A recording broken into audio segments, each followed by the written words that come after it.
Hello again, everybody. This is your host, the Monkey King, with the Monkey King Corporation. Today we're going to be looking at animated Waspinator.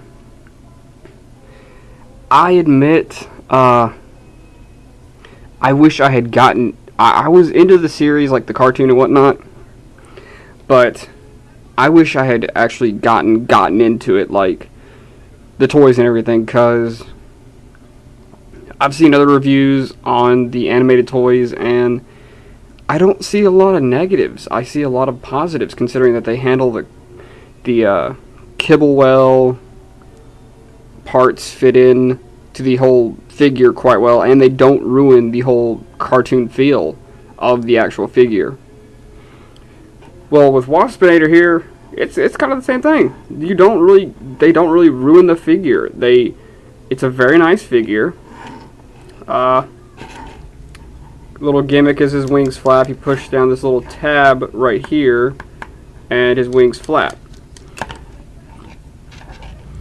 They did change a little bit of his history in the actual cartoon.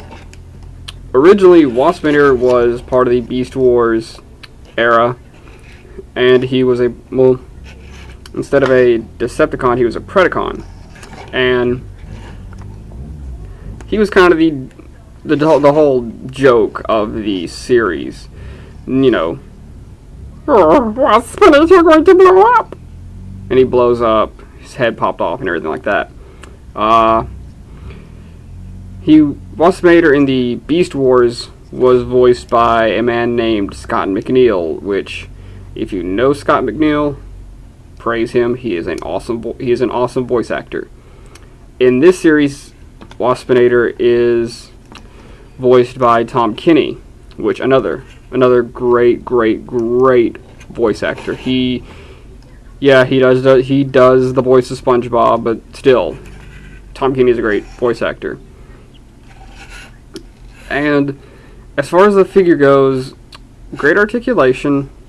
To be honest, the only problem I have with this figure is the arms don't exactly want to stay in place, and it'd be nice if they had like a lock-in gimmick, like, you know, kind of click with the other Transformers. Like, you click into things, like it's like, okay, this piece goes here, click. Okay, this piece goes here, click. Something like that. But all in all, it's a nice figure. Keeps well to the animated toy line, the animated series, and that's pretty much it. The transform is very simple. First things first. Well, let me fix my camera and move it.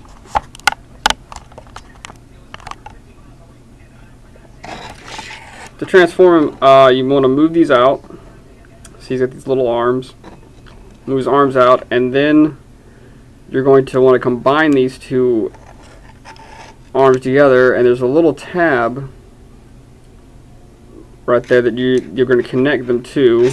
There's also a little peg on the inside that once you clip, the arms should come together. And just like the other side, do the same thing. A little peg right here will click in to the hand, and then there.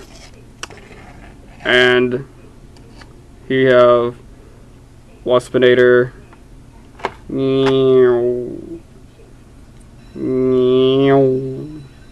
Sorry, I kid you not, I really do like this figure, and it's kind of apparent. I'm trying to fix my camera so that whenever we do transform, you can see the whole thing. Okay. Next thing you want to do is move his stinger up and his legs down, and then the feet.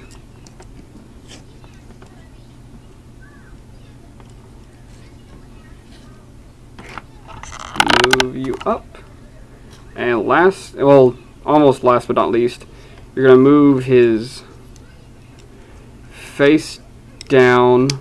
Get a little click confirmation. Move his arms right here, and then move his wings up. And this is animated Waspinator. I think, wait, yeah, I got one of his arms backwards. Okay, there we go. And here you have animated Waspinator. The face is very nice. It keeps it's very accurate to the show itself. Chest plate looks nice. Get a little Decepticon symbol. Articulation in the actual robot mode is nice. His knees can bend about that far back, but that's not, I don't have a problem with that, because you know, he can bend all the way up, and since his legs are on ballpoint joints, it's very nice. And the Stinger, I almost thought they were going to use like a little missile launcher, which in some ways I'm kind of glad they didn't, and in some ways I'm a little disappointed. But even without the Stinger on the ground, he can stand perfectly on his own, which I'm very impressed. Because normally a insect figure, I have a couple of problems with insect figures because I can never get them to stand on their own. Arm articulation is very nice. You know, it can go back and forth. Of course, it rotates like right. It can rotate all the way around. It can go up and down.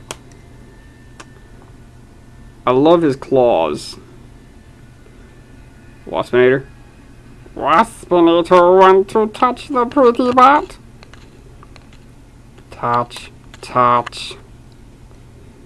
Yes, as you can see, I love... Actually, I love playing with this thing. It's so much fun. I mean, I really feel like the Transformers animated series got a lot of problems with other Transformer toys correctly. I mean, even though there's not a lot of clicking points to let you know that it's locked in place, the one thing that wins it over is I can move Stinger up, stand him, and he's perfect. Give him a, hold on, let me do a dramatic pose where he's all like,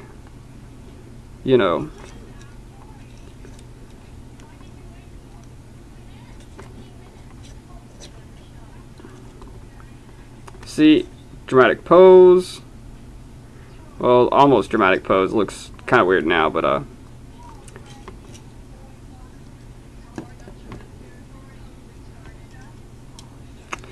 you get the idea. He's a great Transformer.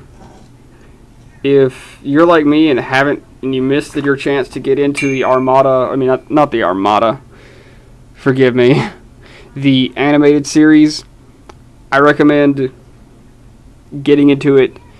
Even if you missed it, get into it as soon as you can, because knowing these toys, they will go up in price dramatically. Well, that's it for animated Waspinator. Hopefully I can get more animated figures. If you know where I can pick up some more, just leave me a message on the video or just send me a message on my YouTube account. Until then, this is the Monkey King. Oh, I actually give this figure, even though it doesn't click, I give him a perfect 5 out of 5 crowns. So, Waspinator, animated, pick up. And until then, my fellow reviewers and Transformer fans, this is the Monkey King signing off and saying, review on.